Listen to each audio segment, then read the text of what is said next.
are listening to Fika with Vicky on United Public Radio, 107.7 and 105.3 from New Orleans.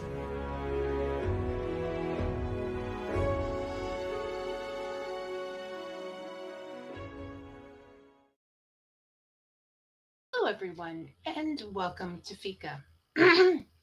Our guest is just a little delayed this afternoon, so I'm going to go ahead with the introduction, and we'll hope that she's back by that time.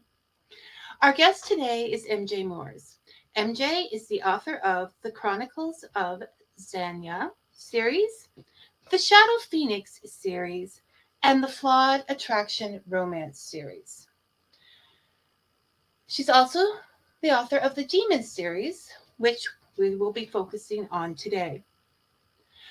MJ has a great deal of editing experience. As an editor, she's worked both in small Canadian presses and as a freelancer, but she's leaving all of that behind to start spending more time aiding independent authors. And that is us, or some of us, anyways. So I would like to thank MJ in advance for the generous knowledge she's going to be sharing with us this afternoon. Before we begin our conversation, I would also like to say that all MJ's series are, here we go, all MJ's series are, all MJ's series are completely different. I'm quite fond of her Shadow Phoenix series, which falls in the steampunk genre, so I don't want to pigeonhole her writing in any way. And I just see her in the side here. I'm just going to say, hi, MJ. Hi, how's it going? Good, good. So we have you on audio today? Is this what we're doing? This is what we have. Okay. All right. Not a problem. I'll just finish off here. But today's conversation is about demon tales, and it has me laughing with its brash, bold humor. It also has me pondering the many types of humor there are, and questioning whether I can say a certain word in public. So thank you. So thank you, MJ, for making me laugh, think, and grow. These are my favorite things. Welcome to Fika. Except that we've lost her again. And now she's back. MJ is unpredictable, just like she is in her writing. Okay, you never know what you're going to get. Welcome back, MJ. Thanks for having me, Vicky. And welcome to Fika. I was just saying how Demon Tales has caused me to think, grow, and laugh, and these are my favorite things. So thank you very much for that. Oh, yay. I'm so happy. So I'm not going to ask you how you are today because I'm feeling that frazzled would be the word that would come to mind. No problem. For those who are watching, you're just going to get stuck looking at me. Okay? So just get used to it, settle in, and look at me. But we will hear MJ's beautiful voice along the way. So, Miss MJ, would you like to tell us a little bit about Demon Tales for our listeners and our watchers so that they can get a better grasp of what we're talking about? Yes, of course. Basically, it's a secret government agency who deal with things that go bump in the night and often during the day. Their headquarters is based out of Aurora, Ontario, so it's very much Canadian content, but they have divisions all across the province. Think sort of Men in Black meets Supernatural, and that's what basically the series is about. And it is very, very funny.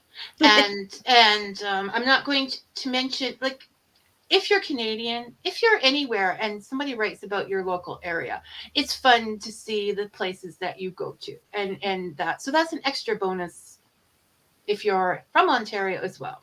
Yes. Right. So I'm not mentioning any specific coffee places because if they want me to mention them, they can sponsor me. Okay, so so obviously MJ is laughing about all of this because she does. I guarantee you, she does have a great sense of humor. So MJ, I'm just going to say this word out in public and get it over with so that we can discuss more of what we were talking about, the different types of humor earlier. Okay? Are you sure? I don't know. I don't know if I should say the F word on the radio. I know, right? All those Okay. 4 letters? I have never said this word in public, which amazes me. Because, and it just, so here it goes. The word fart is it's very dominant in some of her writing. And so I had to question myself. And no, I've never really said that in public before. So this is a first. And you all got to witness it. And we talked about the different types of humor. Like, there's there's sarcastic humor, there's satire, but this is what would you call it? Well, I mean, technically it is lowbrow or toilet humor, specifically when in, the prequel, particularly, and with even book 4, Double Dog Daria, where there's a dragon going around, leaving certain clouds of essence, shall we say. It all tends to come out of, a certain orifice, and, you can't help but laugh, we hope. But yeah, it's much more lowbrow humor, but you want to be able to, or at least Nancy, my partner, and I, we want to be able to reach all types of readers with all different types of humor. And while it is true that in the prequel the rabbits do fart a sort of hallucinogen, it's funny. We don't overuse it. We don't say it all the time. We don't, draw attention to it as, turning your head and saying, aren't we funny? Because then it's not funny, right? No. And there's a little bit of for some people there's almost a little bit of shock value that all of a sudden this is like there you are. Yeah. But it is a word. I mean, I considered for the use of the show using the word flatulence, and I thought, no, Vicky, you have to grow. Okay, you have to say this word. You have to be able to do it. But it is definitely a part of the story. It's not like it just goes in there. I mean, these are I'm sorry, Brian has some comments and I was reading them at the same time. Okay, just hold a second, Brian. Okay. So these are killer bunnies with little horns whose flatulence, I'm going back to that, is of a magical variety and causes some problems, right? So how can you, I mean, what other weapon would like little tiny killer bunnies with horns have? Exactly. I mean, they're supposed to be cute and sweet and, the least, likely to cause harm. And, you think of, a variety of different things over the years where we've seen evidence of killer bunnies in different mainstream and not so mainstream movies and shows. And this is just sort of our take on it. This is another version of, sort of farce. Where we're taking a known concept and using it in our work to help the reader relate potentially to something that they are already familiar with. And so it is when it's very much Men in Black humor. Really. Oh yeah. And it's almost something I could see a young Jim Carrey playing in, like Mask or something, with the eyes. Like, can't you see him playing? I would think Dodge, maybe. Yes. I could see that. Could. Oh, sorry. Brian has also asked, do you feel that has been influenced by specifically Canadian comedians like Royal Canadian Air Force? Well, I personally didn't watch the Royal Canadian Air Force. That's not necessary to say that I haven't seen clips from that throughout my life. And I know that my writing partner, Nancy Pattenden, is familiar with the Royal Canadian Air Force. But I mean, I'm even thinking about British humor like Monty Python. Yeah, I could see Killer Bunnies. What, right? I mean, Yeah. it's right there. So that was, yeah, I was leaning in that direction as well. I can see that. Yeah, and it's not to say like they're very similar humor because they sort of they are they stem from a similar past and that sort of thing. But I mean, like you said, the book is more than just about rabbits with flatulence. Yes, no, it's just it was causing me a lot of grief. Those bunnies. What they did to Newmarket was one thing, but what they were doing to me. And my vocabulary was another. And you see, MJ, what did I say? There's my husband right on cue saying, farting bunny, now you have my attention. I told you it was going to create problems in this household. They're still in it. No, but isn't that the point? Like maybe, you say lowbrow, and that makes us think, that's what the people who aren't so smart do. But Monty Python does. Air Force, like these are all highly, regarded in light, and they do that kind of humor. So I think it's something that we all sort of maybe need to check ourselves, on. Yeah. Like it's and grow a little, because it is biological. Like it's not like you can go through life without some of these things happening.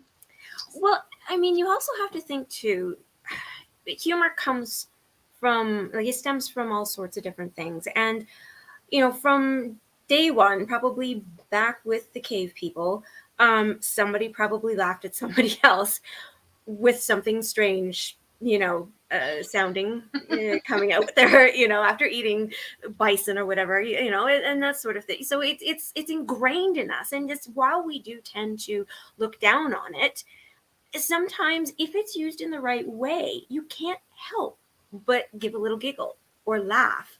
And like I said, there's a wide variety of humor throughout the entire series, and even including the Killer Bunnies. It's not really called Killer Bunnies, it's the prequel, but even Nancy and I refer to it as our Killer Bunnies book. How can you not, right? But still, it's one of those things where it jumps out at you, and it was a conscious decision that we made because we wanted people who read our work to realize that we want to be all encompassing.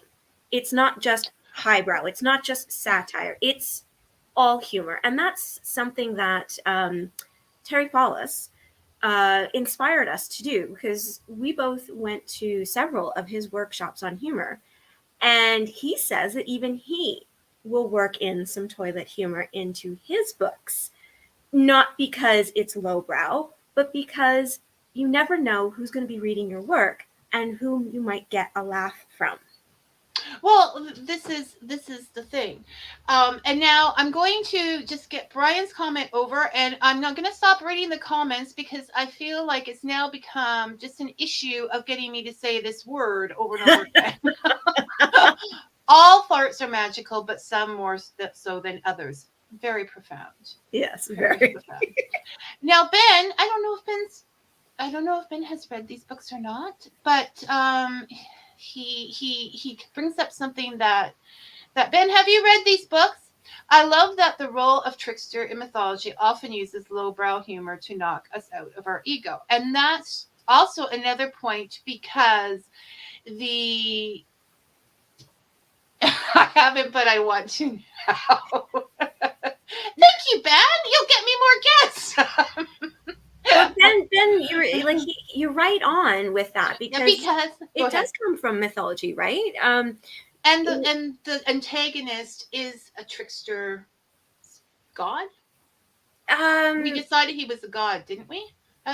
Yes. So at first, they thought it could be a trickster spirit rabbit from the Chippewa or Ojibwe mythology, and they were wrong, and that's what causes one of the problems, because they look at it from that perspective. But then when they finally realize it's an actually one of 400 Aztec rabbit gods that like to go to drunken parties. And this is a real thing. You can actually look this up. And we do our research, Nancy and I. I mean, everything is based on either known mythology, cryptology, or familiar monsters that have come across our page over, history. So the Aztecs, it's I'm gonna Centizen Tochican. So that's the group of the rabbits, those 400 rabbits. And the one in particular in our book is Tepo Quetzal. Again, None of us know. None of us really know. Like, I have never heard this Aztec spoken aloud, but yeah. So it's real. It's out there. We're not making this stuff up. Maybe what you're doing is pulling in what was and changing it into a story for today. And that's what we've been discussing a lot. That's what a lot of the fictional books we've been doing. So folklore in our own tales is becoming a big thread throughout Fika with Vicky. Nice. Thank you for contributing to that, MJ. My pleasure. So now moving along, because so the point is to open yourself up. Just don't put your nose in the air. You don't know what's going to make you laugh and what you're going to eventually end up saying in public. Okay. So you mentioned that these were Aztec gods, a group of 400. Yeah. And being respectful for other stories and things. Now, because of that, and because of things that were in book 4, you thank in your acknowledgments Deanna Big Canoe of the Chippewa of Georgina Island for telling you about the Chippewa culture. How important do you think it is to have consultants when writing stories about other people and other stories of different cultures? Well, honestly, I think it varies. I do think it's important, especially when you personally are not familiar with a culture or a diversity that you would like to be able to include in your work. And both Nancy and I, we don't know anybody personally other than Deanna now. We know some people as acquaintances, but not as good friends who are Indigenous. And so we thought, okay, well, we're basing one of our main characters, Junior. She's 13. She's a part, they call her Junior. Her real name is Aisha Big Canoe. And Deanna gave us permission to use her last name as sort of an homage and a thank you in the story.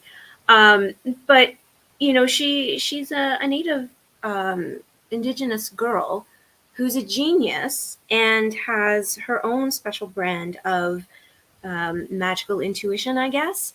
And so we wanted to make sure that not only, the different cultural aspects that we're bringing in, but our character for Aisha or Junior was very true to form, not stereotypical, but at the same time still represented their culture with truth and honesty. And so it was very important for us to actually go out to Georgina Island and connect with the people, which is why we did that. We had an opportunity to hear a gentleman, an author by the name of Derek Newman Style, speak on including diversity and culture in your work, even if you aren't familiar with it, and the different ways that you can go about being true to those communities. So that worked for us to be able to go to the source. But sometimes, especially if your character isn't a main character, doing research, being a part of online forums and chats with people who are a part of that community is often enough to bring forth a believable and true character that's not falling back on stereotype. So, research sometimes is enough, where you don't necessarily need an actual consultant. If you check yourself, I think it's important to know yourself and how, just watch what you're doing. Yeah. But I think Don't it's make also, assumptions. yeah, but I think it's also interesting that, sometimes I think it is good to go to someone that you don't really know, that isn't a friend, because they'll be more honest with you, perhaps. In a way, yes, but you don't necessarily always get those quirky little nuggets that Yeah, a they're more friend would polite, give maybe. you. But you might. I mean, Deanna was very open with us. She took us into her home. I mean, honestly, it's a funny story. I really should share it with you. We went to the island. We didn't, unfortunately, do our research ahead of time, so we didn't realize that the local government building closed at noon. And so we were just going to go there and chat with one of their representatives. We didn't make an appointment ahead of time. This was just us having a day out and outing. We get there, we walk all the way across the island, and that was a very long walk. I was in sandals, not runners. And we went for a couple miles. We finally got there, and it was like 15 minutes after they closed.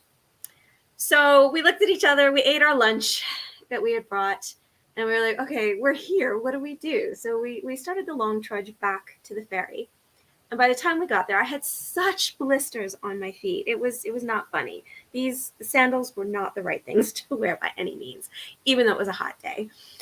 So I started, we went to the little corner store. I picked up some Band-Aids, and then I sat down on the grass in front of somebody's property just to be able to put the Band-Aids on. And Deanna walks out of her house because it happened to be her property that I rested my tush on. And she was concerned about us. She's like, are you okay? Is there something I can do to help? And we basically confessed our, silliness of not preparing ahead of time. And she's like, oh, well, that's unfortunate to come all this way. Why don't you come in? And we'll sit down and you can ask me anything you want. And Oh, fantastic. I was going to Right? say, how did you find someone? Well, that was very fortuitous. Yeah, so I literally sat down on the woman's front lawn and she invited us in for tea. So, it's one of those happy circumstances where it all worked out. And it worked out perfectly. It did. And she really did open up to us about her personal life and community and the life on the island. So that it was tremendous. It was a wonderful experience. Good. I am glad. I'm going to go to comments now. I'm going to take them out of order because Ben's particularly makes sense with what we're discussing now. So, and making sure not to fall back on reoccurring tropes. Queer characters being brutally killed off has been done to death. Oh my goodness, yes. And so that's it. Like just think like people, right? Like just think everybody as people and not going. And back to our mythological discussions. Brian says, I find it refreshing to see writers bring magical folks into the modern world using a humorous touch. This was a popular theme in the 50s. Yeah, I'm old. We know this, Brian, but fell out of favor. Does any kind of story fall out of the favor? I think there will always be those people who gravitate toward a certain kind of story. And I mean, it's really big now. They're bringing in, alternate fairy tales, twisted fairy tales. Right. No, it's a whole world out there. And we're just like touching the very surface. Like, I'm going to be doing this forever. So you're stuck with me. Okay. I actually have an interview for February 22nd already booked. Okay. And David would like to know, just curious, I didn't hear what island she was on and where it is. He's very curious about those things. So it's Georgina Island. And it is in the township of Georgina, which is near Keswick, just sort of north of Newmarket. Right, and it's like by Deer Lake. Is it Deer Lake Road? Yeah, that whole area. So just a little bit north. You got it, David. Georgina Island in like Simcoe. Yes. Yes. Okay, so we've all pinpointed it, people. There you go. So aside from that, is there anything, any other areas we should be more respectful or knowledgeable on when writing? Like, you're out there, you've been editing, you see what's going on. What should writers be careful? Not careful, but we all want to make sure that we're doing the right thing. So, is Right. there anything you can think of that is like been overdone or? Well, I mean, like you said, and what Ben mentioned too, you need to be aware of the stereotypes that exist so that you're not replicating them and that sort of thing. And if you're not sure, don't be afraid to ask questions, right? To find Mhm. people to read your work and have them say, oh, well, is this really PC, or have you talked to anyone about this? And try, you got to keep an open mind and not take offense. But generally speaking, if you're writing about something that you don't know firsthand, right there, that's your light bulb moment, the alarm bells going off. That's where you need to do due diligence and look And in a research. little further. And because it doesn't really matter, like whether you're writing about someone who's a part of the LGBTQ plus community, or you're writing about a character who is missing their legs, or someone who has autism. If you don't have experience with these situations or these types of individuals and what they go through, it is so easy to fall into the trap of stereotype. So do your research, talk to people, and if you can't find somebody like we found Deanna, there are online forums. And even just at your own local library, there are often you can tap into human existence, and find ways of connecting with people. Well, even if someone has lost a child Yeah. or any of those things that are of a sensitive manner, it's not about being PC or, not getting into trouble. It's just about kindness and It is. understanding and including, and it's your book sale. Bottom line is your book sales are going to reflect it if you're not, right? Yes. Because somebody will point out the fact that you're making assumptions, and then everybody will know. And so you just Oh my God. And it, everybody will know.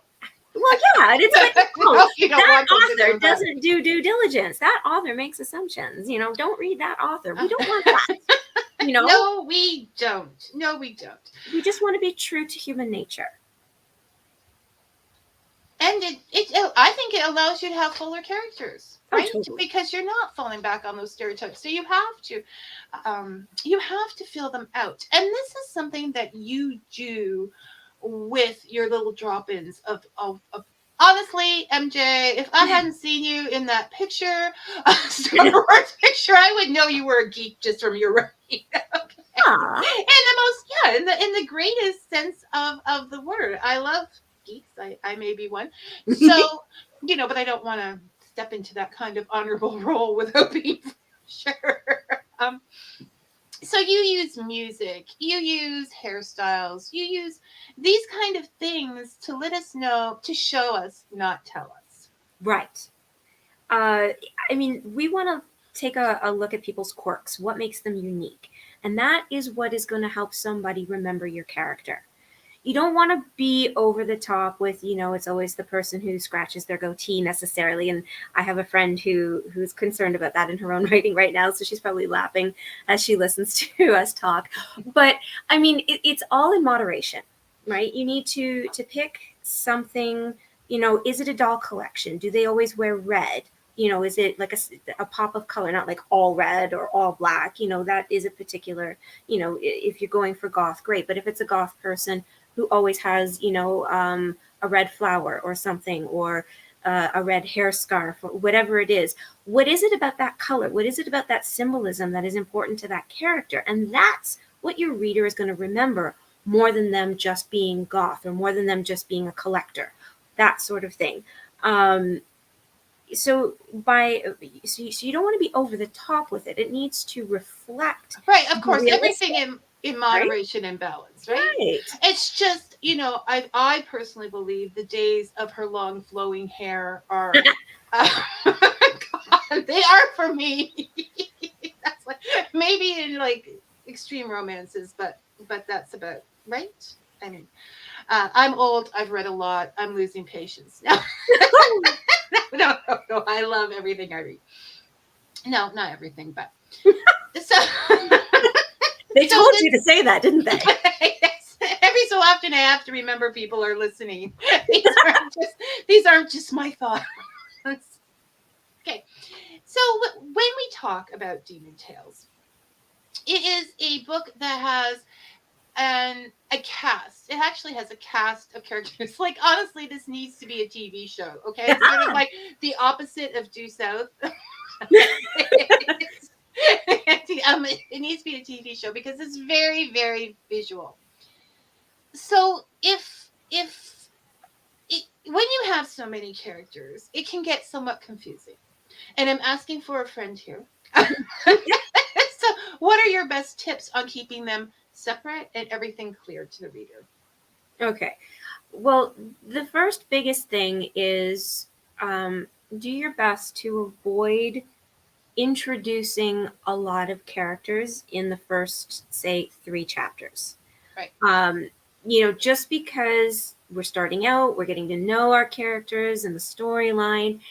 And if we start talking about 12 different people all associated with the agency or what happened previously, it's an info dump, really. It's too much backstory. And what we really want is the nugget of what's happening in this moment. And we don't necessarily need to know the names of all these people. I mean, you can just even refer to them as, the boss, as opposed to saying their name. You could refer to them, as what it is that they do, as opposed to who they are the first time we hear about them. And then later on, once you've established a little bit more of the main characters for this particular story, because like you said, we're hoping Demon Tales is going to be 28 books. 28 because I was thinking the other day, there is so much that still needs to be told. Yes, it is. It's a long series. We're doing the entire alphabet A to Z and 2 numbers, 13 and 666. But we are also planning to do special edition, special holiday novellas. Of course, we have our prequel, and our first Christmas holiday was out just this past Christmas. So those are in addition to the 28 stories we sort of pre-planned. Not that we've pre-planned all 28, but we have this arc. We can talk more about that after. But so I mean, we know we're going to be covering a lot of material, but we're going to have some time to cover it. And what basically works for us is making sure that, okay, if the story revolves around 2 agents in particular, then we will focus 85% of the story on those 2 agents. And then the others sort of in the peripheral. So you don't have to remember who they are constantly, but the more you read the series, the more the names and the characters will crop up and the more you learn about them.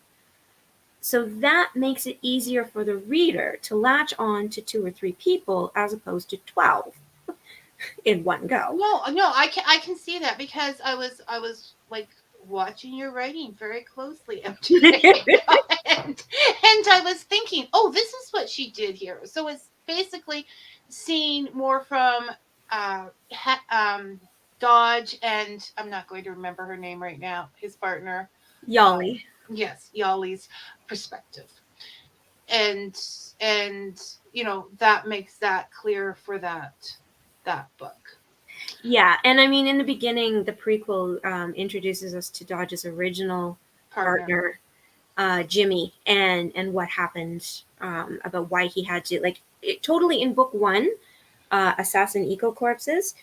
All we know about Dodge, you might hear his name once or twice in general, and it's just basically to say, yeah, he's off somewhere on a mission, and he'll be back when he's back. And it's like, we don't have time to deal with this right now. We've got a crisis in front of us. Right, Dodge is not in town. Right. And Yes, yeah, so because you don't have to focus on every character in every book.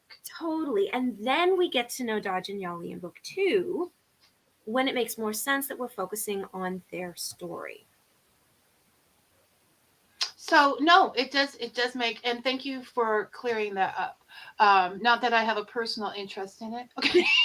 So here I feel that Mr. Ben is getting out of hand because he says, I don't know, retro hairstyles are coming back. We're in the area of mullets again.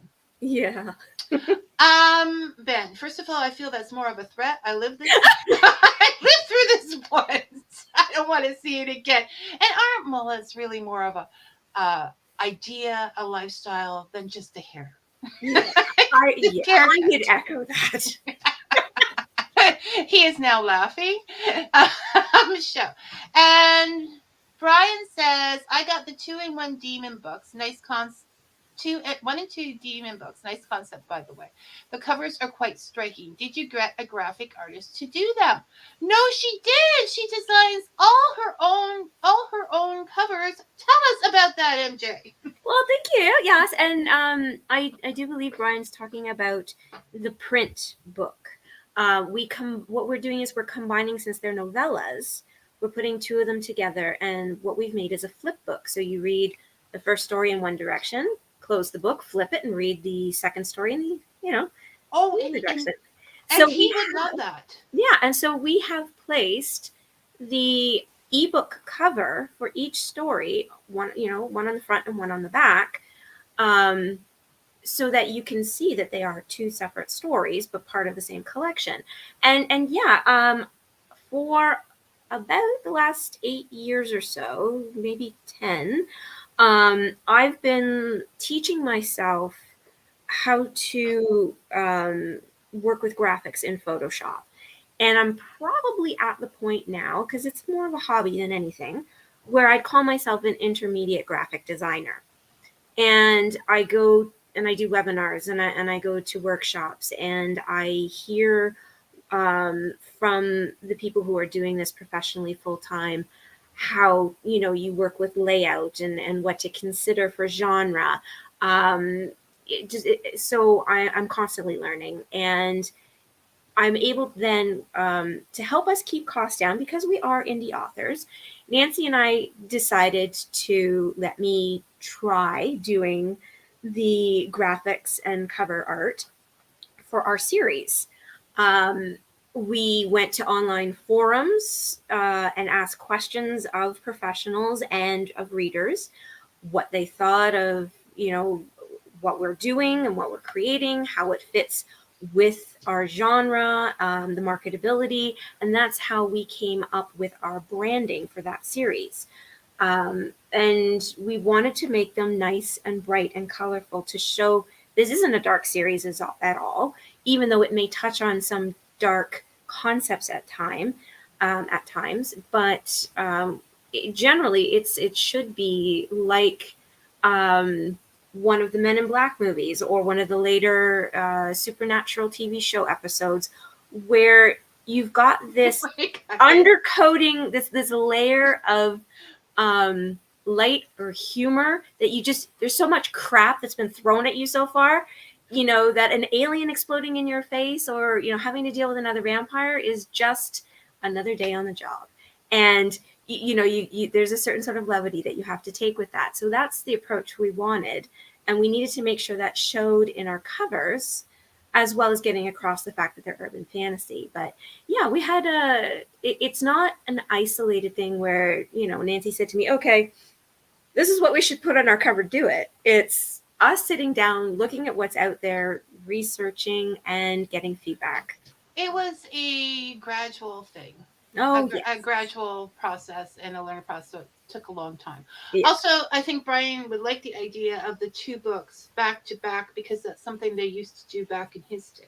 Oh, yes. He has commented on with the 2 on. So yeah, it's that kind of novel. It's like, it's not a novella. It's not huge. You grab it, you read it in an afternoon, right? Yeah. And you think that's fun. And they're priced accordingly. And speaking of price, because time goes on, MJ, being the generous person that she is, offered a special offer because of Yeah. Fika today. So you want to tell us more about that, MJ? Well, we're having a flash sale today, don't you know? We're giving away books 1 and 2 for free on Amazon. That's the platform we're with. The ebooks, of course, not the print. Those cost a pretty penny to get out there.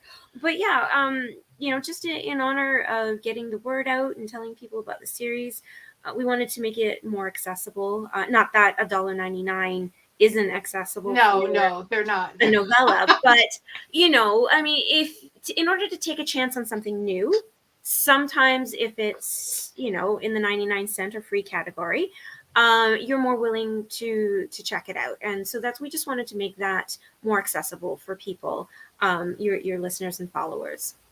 So you can go directly to Amazon and look up MJ and get those books 1 and 2 in the series for free. And how long are we going to be? How long do they have? Basically, midnight tomorrow night. It's a 2-day sale. Midnight tomorrow night. So this is even going up on SoundCloud tonight. So you listeners can also take a chance of this. If you're not sure about going right to Amazon, you can hop over to Fika with Vicky on Facebook, and I'm going to put those links up this afternoon. Sweet. So take a chance on this because you will be laughing. And you don't have to say the word in public afterwards. You're not doing a show. Okay. Once again, before the next topic, we're back to Ben, who says, now I'm not saying this word. No. I would read the blank out of a book that started with he ran his fingers lovingly through his long flowing mullet. Now, I explained to you, Ben, that I lived through this before, and it's not all it's cracked up to be. Okay. Okay. It's not, Brian says, okay, Brian, show Brian. I bought my paperback from MJ and Nancy one very hot summer day at their booth where they kindly autographed it. Oh, so you have met the MJ. So what are you flaunting that you've met MJ in person? Is that you have an autograph where Measly Little Me only has ebooks? No. And while we're talking about MJ's generosity, she also has a fantastic newsletter, which also quite often has free novellas or prequels or what on them. So go to her website, which is in the description of the show on all the platforms, and you will find her website and you can sign up for her newsletter. I did just this week. So, yeah, it's great. I call it sort of my starter pack, where you get the prequel to each of the different series that I've written. So there's 4 free prequels that you will not find anywhere else. So there you go. Yeah. And then you can be in an elite group. Mm-hmm. with it. Okay, so now we've talked about Nancy, your partner, and you do write with a partner on the Demon Tales. Can you tell us how that works? We do it a couple of different ways, actually. We were initially introduced to the idea by another collaboration partnership, Tobin Elliott and Dale Long. They write sort of horror and supernatural kind of things. But they came to they did a writer's workshop in our area, and they talked a lot about how they will take turns doing one chapter and then giving it to somebody else and doing another chapter. And Nancy and I looked at each other and we were kind of like, whoa, I don't think I could be in your head enough to be able to do that. So originally we started this project because this was her idea, and I just basically said, well, I'll help you write the series because it's a pretty big idea. With the 28 plus books. And she was all excited for that because we've been good friends for a while. So she wrote book 1, like literally just, we sat down, we talked about it, we brainstormed, created a loose outline with the inciting incident, main plots, sort of where we figured it was headed. And she wrote it. And then she came back to me and she said, okay, here it is. And then I went through with my editor's hat on and my reader's hat on, and I went and I added some of my words and my phrasing, But I also encouraged her to show in certain areas where she was telling, and the natural stuff that goes along with helping someone either beta read or do sort of a substantive edit on. And then she took that back and made the changes and accepted or didn't accept some of the things that I had suggested. And so we chat about it. We'd always get together at a coffee shop, which I won't name because, like you said, they're not paying you for advertisement here.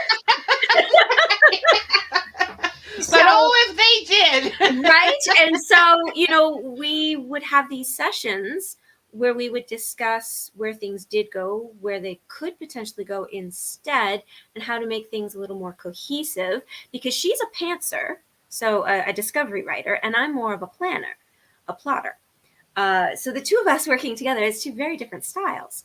Then when it's my turn, so I mainly, we discussed the idea for book 2, and we did all of our standard brainstorming, planning, plotting of the general form of what we wanted to see. Then I took it away and I wrote it, and she edited it and added her touches in and her humor. She's funnier than I am. She's the one with a better sense of humor. But and so I did a lot of learning from her about how to integrate the humor that we wanted to be able to include. And so it's been a learning process for me along the way. She has things that she's really good at. I have things that I'm really good at. I like detail. She's less detail oriented. So we meet in the middle.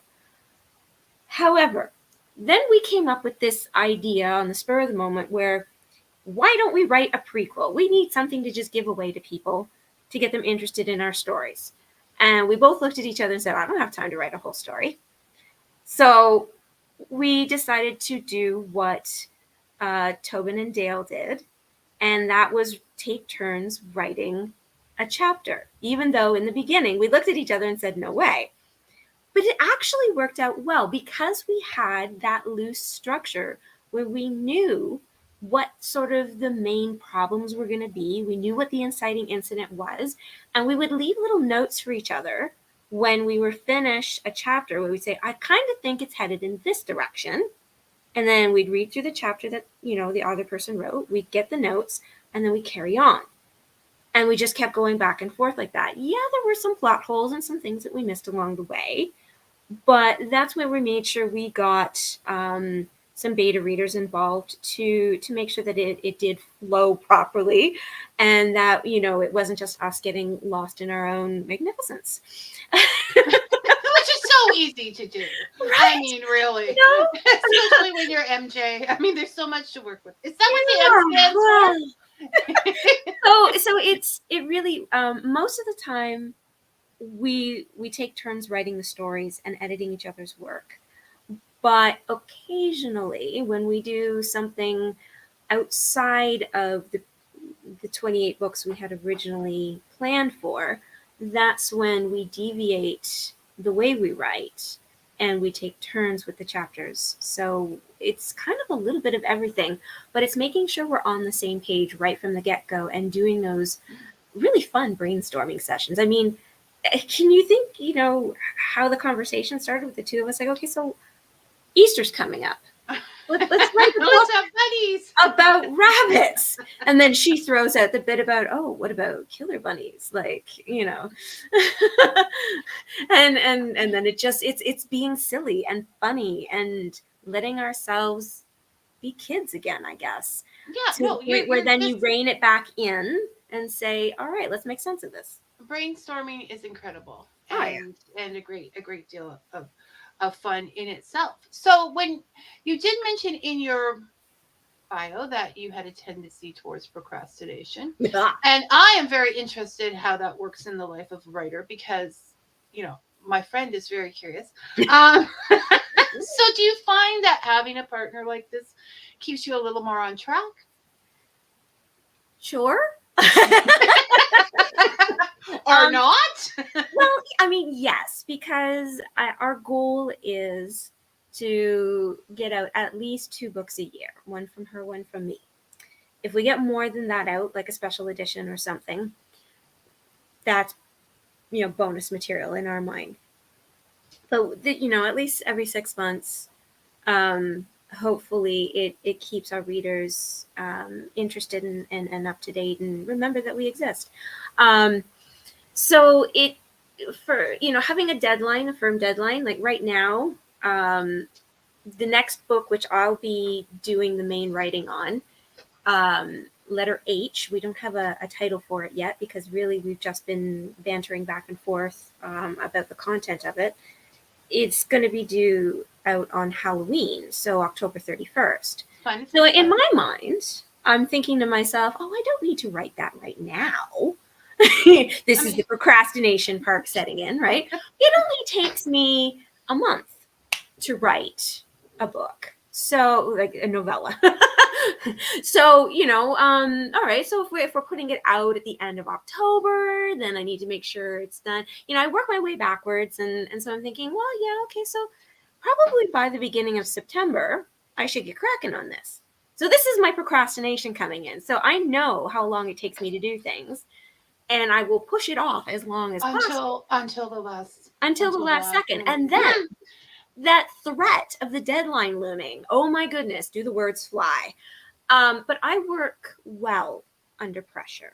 I think some people do. And I think also, is it possible that all that time, every so often it pops into your head and you get a few more ideas about it? Like you've been playing around with it before you're actually writing it? Exactly. And it's the same way with my other series as well. I am not, like, some people say they get writer's block.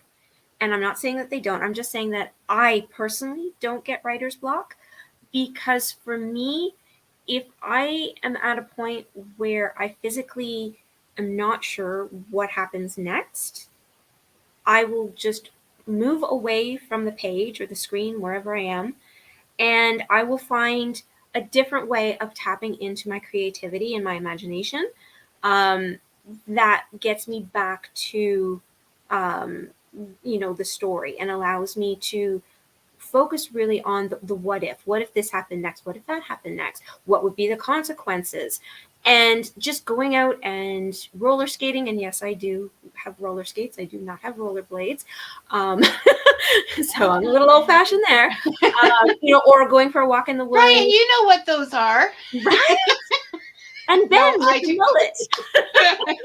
So I'm, I physically will remove myself from either the keyboard or the pen or the pencil and just get back into physical nature, right? And because physical will allow your mind to work things out. Exactly. So then I'm not really procrastinating and avoiding writing. I'm exploring my writing at that point and allowing my brain to envision the possibilities and decide where it wants to go next. And then I will know when I'm ready to sit down again and start writing. So that's how I'm able to justify procrastination.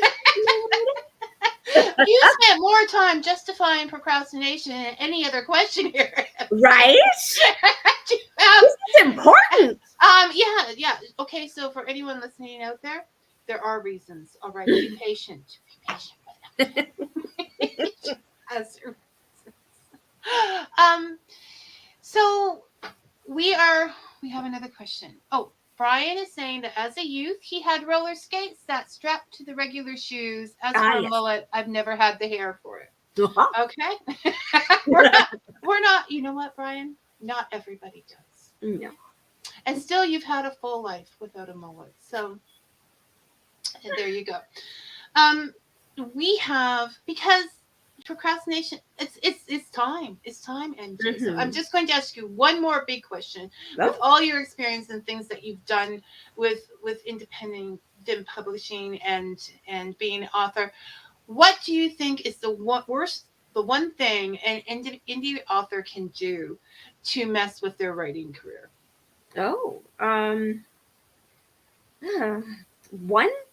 thing? Well, the biggest. Okay, I'll give you 2 or 3 things, but just don't procrastinate with the answer. Okay, I won't. I'll be okay.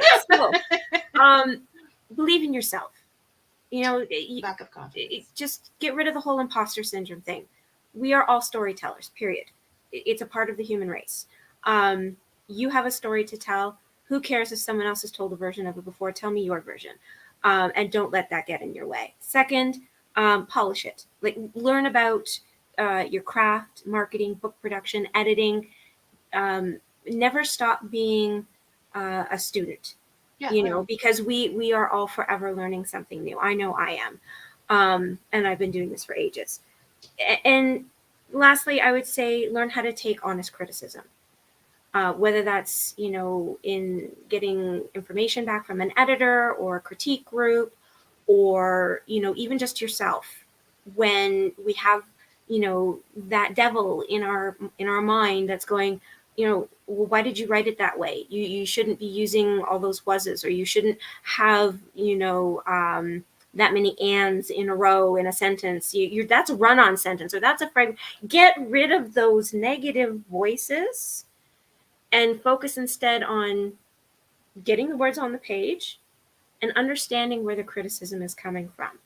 If it's actually logical, consider it, have a discussion, and then look at it in the context of the greater part of your story. And who it's coming from, and Right. what it means. I mean, there's no point being stubborn if it's going to hurt the book. Exactly. Because we want it to go out and do, and to have people read it. I mean, that's the bottom line. Regardless of anything else, you want people to enjoy your story. Definitely. And we want it to be out there. We don't want it stuck in the drawer or on your hard drive and nobody's reading it. Right? Well, we may want it out there, but we tend to procrastinate. We'll even do a whole radio show to avoid it. Okay. Remember, you need to procrastinate for good, not for evil. Yes. Okay, so anyways, we have our good one for procrastination. Thank you, MJ, for joining us today. And it's been a real pleasure. And since you live so close, maybe we can do this again sometime. I would love it. But if you mess with your camera, I'm just going to have you drive over. Like, oh maybe. Yeah.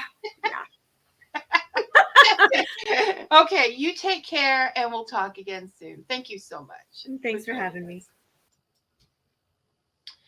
Our guest next week will be Nick Roberts. And his first novel, Anathema, was the debut novel of the year at the Horror Authors Guild Awards. And his second novel, The Exorcist House, had me inviting him to Fika just minutes after I read it. It was fantastic. So it's all about horror next week, and we're going to have a great time, as we always do here. Well, I'm not going to say a lovely comment section, but a busy comment section we had today. Until then, may your coffee be hot and your stories sweet. Thanks for listening, everyone, and have a great week.